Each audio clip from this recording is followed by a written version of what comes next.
સાંભળતો નથી. ચૂંટણી આવે ત્યારે સારી સારી વાત કરે. આજે આપણે ભણવા માટે પૈસા માંગીએ બરાબર, ખર્ચવા માટે નથી લાગતા, તો એમણે આપી દેવા જોઈએ ને? આપવા જોઈએ ને?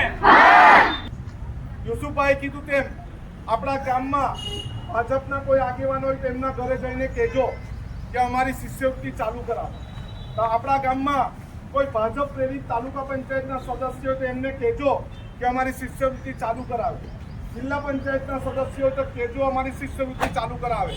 ડાંગના આગેવાન, ડાંગના યુવાનો તેમને વાલીની સાથે વિજયભાઈ ધારાસભ્યોને મળજો અને કહેજો અમારી શિષ્યવૃત્તિ ચાલુ કરાવે. ધરમપુરના કોઈ છોકરાઓ હોય તો એમના વાલીઓ સાથે અરવિંદભાઈ પાસે જઈને કહેજો અમારી શિષ્યવૃત્તિ ચાલુ કરાવે. અને ચીખલી વિસ્તારના હોય, ગંગેઈ વિસ્તારના હોય તો નરેશ પટેલને કહેજો અમારી શિષ્યવૃત્તિ ચાલુ કરાવે.